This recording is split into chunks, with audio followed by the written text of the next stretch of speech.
Və gözəl insanlar, bu da 9-cu siniflər üçün nə? Şəkili necə təsvir eləyək? Hekayəni necə quraq? Ekranda gördüyünüz şəkil 2025 9-cu sinif buraxılış model sualıdır. Buna aid elə belə cavab vermişəm. Demin öz cavabı deyil. Tamam mı? Deməli, nə edirik? Çox sadə. Əvvəlcə birinci şəkil, ikinci şəkil, üçüncü şəkil ki, burada vermişəm. Fikir verin. Burada vermişəm. Okay. Birinci şəkildə nə baş verir? 2-də nə baş verir? 3-də nə baş verir?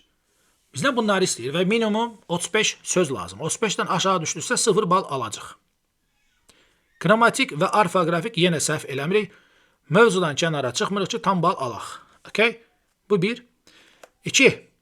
Yaxşı olar ki, 2 yerə belə, yəqin orada vərəqdə boşluq olur.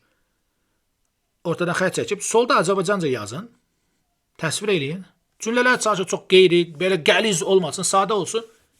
Sağda da həmin cümlələr təzədən İngiliscə tərcümə edin, rahat olsun sizin üçün. Deməli, ilk öncə nəyə fikir verək? Zaman. Zaman olaraq əsasən past simple, past continuous, yəni keçmiş sadə, keçmiş davam edicdən istifadə edilir. Yəni nadir hallarda olar ki, present simple, present continuous'dan istifadə edilir, amma çox yaxşı olar ki, past simple, past continuous'dan istifadə edək. Birinci şəkildə kimi və ya kimlərsə görürük. Şəkli təsvir eləyərkən biz şəkildəki şəxslərə ad verməliyik. 1. Məkana ad verməliyik. İndi bu park olar, meşə olar, ev olar, mətbəx olar. 3. Hava ilə bağlı. Hava qəşəngdir, günəşlidir, yağışlıdır falan. Bunu da əlavə edirsiniz. 4. Bax, gördüyünüz burada yazıbdır. Hara qaçdı o? Sunday, Monday, morning, summer day, winter day. Bunlardan da əlavə edəcəyiz. Məsələn, uşaqlar biraz qalın geyinibdir, atıram. Ağaca da külək əsir, yarpaq biri uçur havada. Bir payız günüydü ya da bir bazar günüydü. Bir gün, one day, dəsə də belə bir şeylər atacaqsınız. Okay? Zamanı, məkanı, şəxsləri və hadisəni təsvir edəcəksiniz. Okay? Sonra orada nə baş verir? O birinci şəkildə onu deyəcəksiniz. Yaxşı mı? Görə ardından nə verib?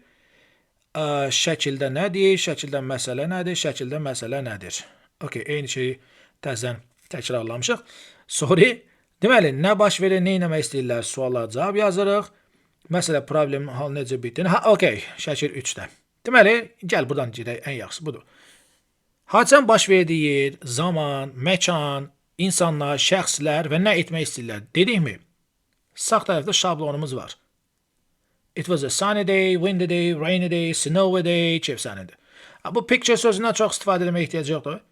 They decided filan şey, qərarı filan şey. Yəni burada mütləq nə etmək istəyirlər, ya da nə qərara alırlar, onu yazaq. İkinci şəkildə nə baş verir? Yenə eyni şey. Problem nədir? Nə baş verir?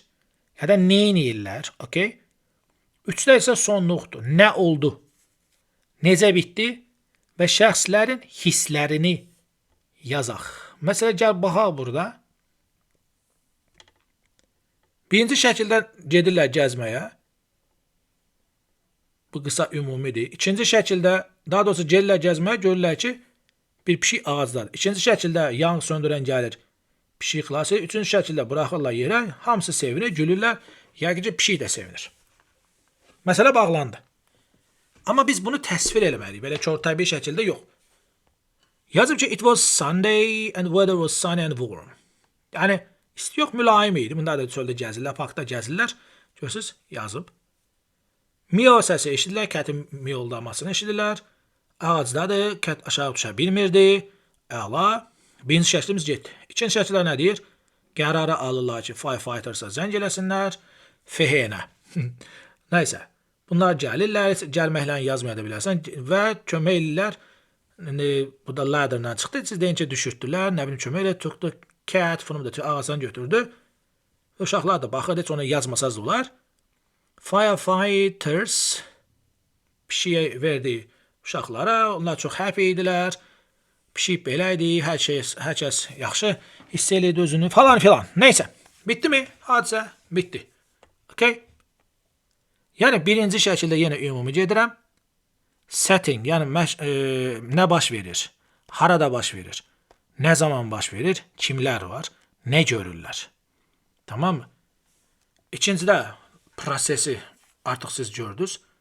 Yenə hansı məsələ var, problem var, hadisə nədir, nə edirlər? Üçdə necə bitdi, özləri necə hiss elədilər. Okay? Yəni burada şablonlarımız var. Yəni bu temadan temaya, mövzudan mövzuya dəyişə bilər. Fərqli sözlər də yaza bilərsiniz. Keyf sizindir. Yenə də söz bazası önəmlidir. It was a sunny morning, ya da evening, ya da afternoon, Sunday, Monday, summer day, winter day. One day, Ali and Vali were walking in the park və s. və ilaxır. Last weekend, atın, özünüzdən atın. Yəni, həqiqət vacib deyil. Amma önəmli olan bu nədir? Şəkildə nə görürsünüzsə onu təsvir eləmək lazımdır. Okay? Sonluqda da bunları ata bilərsiniz. It was an unforgettable day. They had a great time. They were happy. Everyone felt proud, happy, surprised. Yəni bunlar hazır sözlərdir. Bu bir hazır söz, iki hazır söz. Okay, ortasını doldursanız, mövzudan kənar çıxması zaten 35 söz eləyir. Aldın full bal getdi. Bunu da yazırsınız, buna baxmırsınız. Yazırsınız, sonra müqayisə edirsiniz. Yazırsınız və cavablarına müqayisə edirsiniz. Çox xahiş edirəm. Yəni, xahiş eləməsəm də olar. Cavablara baxmayın, yazarkən cavablara baxmayın. Sonra baxıb müqayisə edirsiniz. İnşallah növbəti dərslərdə yenə azacıq da olsa itlə başlayan cümlədir. Davam edici zamandır, simple pastdır. Bunlarla necə yazaq, nətər cümləni quraq. Yəni o şeylərdə azacıq girəcəm. Yəni belə. Yenə də yaxşı olar ki, birinci Azərbaycanca təsvir edək, ikinci İngiliscə tərcümə edək, mövzudan kənar çıxmayaq, qrammatik və orfoqrafik səhv olmasın və sonda həmişə redaktə eləyin. Yəni yazmısınız, sızma qara elədiniz, axırda bir dənə təzədən oradan baxın görün. Hansı bir qrammatik, orfoqrafik səhviniz varsa, onları düzəldin, ondan sonra cavab kartına eləyin, köçürün. Belə gözəl insanlar, hələlik görüşərik.